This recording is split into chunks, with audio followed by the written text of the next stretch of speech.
আসসালামু আলাইকুম। আজকে আমি পাসপোর্ট করতে দিচ্ছি, কোনো প্রকার দালাল ছাড়াই আমি এই চেষ্টাটা করতে যাচ্ছি। তো চলেন দেখি আমি কোনো সমস্যা ফেস করি কিনা। তো পুরোটাই আপনাদের সাথে শেয়ার করব। আর আমি আছি এখন যশোর পাসপোর্ট অফিসের ঠিক সামনে। এই হচ্ছে আমাদের পাসপোর্ট অফিস। আপনি যদি কেউ গাড়ি নিয়ে আসেন বা বাইক নিয়ে আসেন, এখানে বাইক রাখতে পারবেন। তো গেট দিয়ে এন্ট্রি করার পরেই হাতের বাম সাইডে দেখবেন একজন সিল মারছে। তো এই সিলটা হচ্ছে আপনি কোথায় যাবেন, কি করবেন, সেই সকল তথ্যাবলী সিল। তারপরে হাঁটতে হাঁটতে ঢুকে যাচ্ছি আমি আমাদের পাসপোর্ট অফিসের ভিতরে, এবং ঢুকে আমি পরামর্শ কেন্দ্রে গিয়েছি। সেখান থেকে আমাকেও আবার একটা চেক বাই সিল মেরে দিয়েছিল। তারপরে আমাকে বলেছিল 6 নম্বর কাউন্টারে আসতে। 6 নম্বর কাউন্টারে কাজ শেষ করার পরেই আমাকে যেতে হবে এখন 5 নম্বর কাউন্টারে। তো অপেক্ষা করছি আবারও সিরিয়ালে।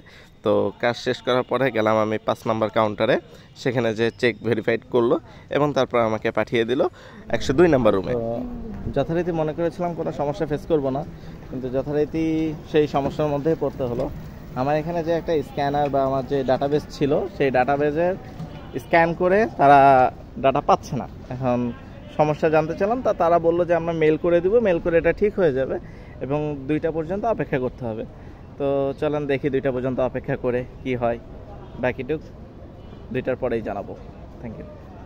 2টা পর্যন্ত অপেক্ষা করার পরে চলে আসলাম এবং ছবি তোলার জন্য অপেক্ষা করছি, কারণ এখন আমি করতে পারবো আর আমার পাসপোর্টের কাজটাও হয়তো সম্পূর্ণ হবে। তো ছবিটা তুলি।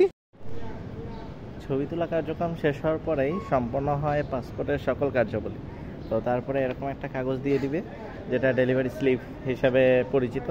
তো আপনার যখন মেসেজ আসবে যে আপনার পাসপোর্টটা তৈরি হয়ে গিয়েছে, তো তখনই এই ডেলিভারি স্লিপটা আপনাকে নিয়ে আসতে হবে এবং এই ডেলিভারি স্লিপের মাধ্যমে আপনি আপনার কাঙ্ক্ষিত পাসপোর্টটি পেয়ে যাবেন। Thank you. আলহামদুলিল্লাহ, কোনো দালাল ছাড়াই আমি এই কাজটি সম্পন্ন করতে পেরেছি। তো এই কাজটি করতে যে আমাকে অনেক ধরনের পেপারস রেডি করতে হয়েছে। তো চলেন দেখি কি কি পেপারস রেডি করেছি। তো অনলাইন থেকে অ্যাপ্লিকেশন করছি। সেই অনলাইন থেকে যখন অ্যাপ্লিকেশন করা হয় তখন এই রকম একটা পেজ পাওয়া যায় এবং আরও 3টা পেজ পাওয়া যাবে, যেখানে আপনার সকল ধরনের ইনফরমেশনগুলো থাকবে। এবং তার সাথে সাথে আপনাকে কি করতে হবে, যদি আপনি রেগুলার পাসপোর্ট করতে চান তাহলে সেই ক্ষেত্রে আপনাকে 5,750 টাকা ব্যাংক ড্রাফট করতে হবে। তো যথারীতি আমি জনতা ব্যাংক থেকে ব্যাংক ড্রাফট করছি, ব্যাংক ড্রাফট করে নিয়ে আসছি। করে নিয়ে আসার পরে এছাড়াও আপনার এক্সটার্নাল আরও কিছু পেপারস এটার সাথে জমা দিতে হবে, যেটা আমি বিভিন্ন ভিডিও এবং আশেপাশে যেই দোকানগুলো আছে সেখান থেকেও নিয়েছি এবং পাসপোর্ট অফিসে একজনের মাধ্যম দিয়ে আমি খবরটা নিয়েছি।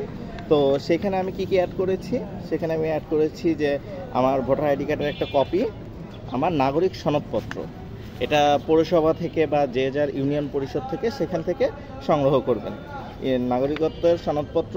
এছাড়াও অবশ্যই আপনারা যেই বাসায় থাকেন, যেই ঠিকানাটা দিচ্ছেন, স্থায়ী যেই ঠিকানাটা দিবেন, সেই স্থায়ী ঠিকানার বিদ্যুৎ বিলের একটা কপি নিয়ে আসবেন। যদি কারোর প্রিপেইড মিটার হয়ে থাকে তো অবশ্যই সেই প্রিপেইড মিটারেও একটা ডিটেলস থাকে, যেটা আপনি আপনাদের বিদ্যুৎ অফিসে গেলে পেয়ে যাবেন।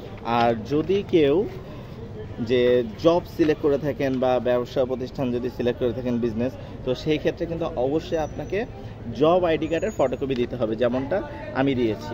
তো এই ছিল টোটাল কাগজপত্র। তো এর বাইরে হয়তোবা আমার জানার মতে কোনো কাগজ লাগবে না। এই ছিল পাসপোর্ট তৈরি করার সকল তথ্যাবলী। তো আশা করি এই ভিডিওটা দেখে আপনারা যদি একটু উপকৃত হয়ে থাকেন তো অবশ্যই একটি শেয়ার করবেন এবং একটি কমেন্ট করবেন যে এই ধরনের ভিডিও আর চান কিনা। Thank you.